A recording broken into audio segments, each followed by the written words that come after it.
ഇന്ത്യയിലെ പാവപ്പെട്ട കർഷകരുടെ വയറ്റ് തടിച്ച് മോദി സർക്കാരിന്റെ പുതിയ തീരുമാനം നടപ്പിലാകുന്നു. അമേരിക്ക പോലെയുള്ള വൻകിട രാജ്യങ്ങൾക്ക് ഇന്ത്യയെ തീരെഴുതി കൊടുക്കുകയാണ് ഇതുവഴി മോദി ചെയ്യുന്നത്. കാർഷിക രാജ്യമായ ഇന്ത്യയെ അമേരിക്കൻ വിപണിക്ക് ആജീവനാന്തം തൂക്കി വിൽക്കാനുള്ള നടപടിയുമായാണ് മോദി സർക്കാർ മുന്നോട്ട് പോകുന്നത്. ഇതുവഴി ഇന്ത്യയിലെ പാവപ്പെട്ട കർഷകരുടെ ജീവിതം വഴിമുട്ടുമെന്ന് ഉറപ്പാണ്.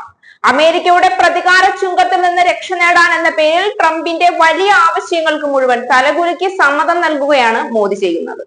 ഇതുവഴി ഇന്ത്യൻ വിപണി ആകമാനം അമേരിക്കൻ കുത്തകയായി തീരുമെന്ന കാര്യം സംശയമില്ല.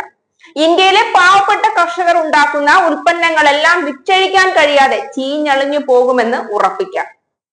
പ്രതികാര ചുങ്കത്തിൽ ട്രംപ് 90 ദിവസം സാവകാശം നൽകിയതോടെ അമേരിക്കയുമായുള്ള സ്വതന്ത്ര വ്യാപാര കരാർ നടപടികൾക്ക് വേഗം കൂട്ടി കേന്ദ്ര സർക്കാർ. ഇന്ത്യയിലെ കൃഷി, ഓട്ടോമൊബൈൽസ്, ഫാർമസ്യൂട്ടിക്കൽസ് മേഖലകൾക്ക് വൻ ഭീഷണി ഉയർത്തുന്ന വ്യാപാര കരാർ ഉടൻ യാഥാർത്ഥ്യമാക്കി അമേരിക്കയുടെയും ട്രംപിന്റെയും പ്രീതി പിടിച്ചുപറ്റാനാണ് നീക്കം. ഇതിലൂടെ പ്രതികാര ചുങ്കത്തിൽ നിന്ന് രക്ഷ നേടാമെന്നും മോദി സർക്കാർ കണക്കുകൂട്ടുന്നു.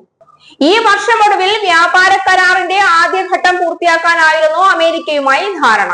എന്നാൽ 90 ദിവസത്തിനകം കരാർ ഭാഗികമായി നടപ്പാക്കാനുള്ള തിരക്കിട്ട ശ്രമത്തിലാണിപ്പോൾ. ഓരോ മന്ത്രാലയവും തീരുവ വെട്ടിക്കുറയ്ക്കാവുന്ന അമേരിക്കൻ ഉൽപ്പന്നങ്ങളുടെ വിശദ പട്ടിക തയ്യാറാക്കുന്ന തിരക്കിലാണ്. അമേരിക്കൻ കാർഷിക ഉൽപ്പന്നങ്ങൾ ഇന്ത്യൻ വിപണി പിടിച്ചെടുക്കണമെന്നതിൽ ട്രംപിന് നിർബന്ധമുണ്ട്. ഭക്ഷ്യസുരക്ഷ, ചെറുകിട കർഷകരുടെ ഉപജീവനം ഉൾപ്പെടെയുള്ള മറുവാദങ്ങൾക്ക് പ്രസക്തിയില്ലെന്നും വാദിക്കുന്നു. വ്യാപാര കരാർ വന്നാൽ അമേരിക്കയിൽ നിന്ന് ജനിതകമാറ്റം വരുത്തിയ ഭക്ഷ്യ ഉൽപ്പന്നങ്ങളുടെ കുത്തൊഴുക്കുണ്ടാകും. മിനിമം താങ്ങുവിലയ്ക്ക് നിയമപരമായ പരിരക്ഷയില്ലാത്ത രാജ്യത്തെ കർഷകരുടെ അവസ്ഥ കൂടുതൽ ദുരിതമാകും. സ്വതന്ത്ര വ്യാപാര കരാർ യാഥാർത്ഥ്യമായാലും പ്രതികാര ചുങ്കത്തിൽ നിന്ന് ഇന്ത്യയെ ട്രംപ് ഒഴിവാക്കുമോ എന്നത് കണ്ടറിയണം. 2019 USMCA കരാർ ഒപ്പിട്ടിട്ടും മെക്സിക്കോയ്ക്കും കാനഡയ്ക്കും ട്രംപ് വലിയ തീരുവ ചുമത്തി.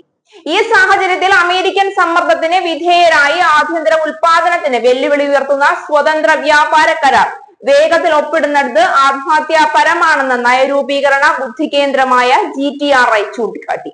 തീരുവ ഇളവിനായി വരി നിൽക്കുന്ന രാജ്യങ്ങളിൽ മുൻനിരയിലാണ് ഇന്ത്യയെന്ന് അമേരിക്ക പറഞ്ഞു. വിയറ്റ്നാം പ്രതിനിധികളുമായി കൂടിക്കാഴ്ച നടത്തിയെന്ന് American treasury secretary Scott Bessent പറഞ്ഞു. ജപ്പാൻ, ദക്ഷിണ കൊറിയ, ഇന്ത്യ എന്നീ രാഷ്ട്രങ്ങളും ഇളവ് ആവശ്യപ്പെട്ടിട്ടുണ്ടെന്നും അദ്ദേഹം വ്യക്തമാക്കി. വിപണിയിൽ അമേരിക്കയ്ക്ക് ഉയർന്ന തീരുവ ചുമത്തുന്ന രാജ്യങ്ങളെല്ലാം തിരിച്ചടി നേരിടുമെന്നും ബെസന്റ് പറഞ്ഞു. അദാനിയും അംബാനിയും പോലെയുള്ള കുത്തക മുതലാളിമാർക്ക് ഇന്ത്യയുടെ പൊതുസമ്പത്തെല്ലാം വിറ്റഴിച്ചതിനു ശേഷം ഇന്ത്യൻ വിപണിയെ അമേരിക്ക പോലെയുള്ള രാജ്യങ്ങളുടെ കാൽക്കീഴിൽ വെച്ചുകൊടുക്കുകയാണ് മോദി. ഇതിലൂടെ ലക്ഷ്യം വെക്കുന്നത് ഇതുതന്നെയാണ്. ഭരണം അവസാനിപ്പിച്ച് ഇന്ത്യയുടെ തലപ്പത്ത് നിന്നിറങ്ങുമ്പോൾ ഇന്ത്യയിലെ ഉപ്പു ചിരട്ട വരെ കുത്തക മുതലാളിമാരുടെയും കുത്തക രാജ്യങ്ങളുടെയും കയ്യിലിരിക്കുമെന്ന കാര്യം ഉറപ്പാണ്. ഒരിക്കൽ ഒട്ടകത്തിന് ഇടം കൊടുത്തതുപോലെ ഇന്ത്യയിൽ ഇടം കൊടുത്ത ഗതികെട്ടാണ് ഒടുവിൽ സമര കോലാഹലങ്ങളിലൂടെ വിദേശ ശക്തികളിൽ നിന്നും ഇന്ത്യ സ്വാതന്ത്ര്യം പിടിച്ചെടുത്തത്. ഇപ്പോൾ വീണ്ടും വിദേശ ശക്തികൾക്ക് തന്നെ ഇന്ത്യയുടെ ആധാരം പണയം വെക്കുവാൻ ഒരുമ്പെട്ടിറങ്ങിയിരിക്കുകയാണ് മോദി.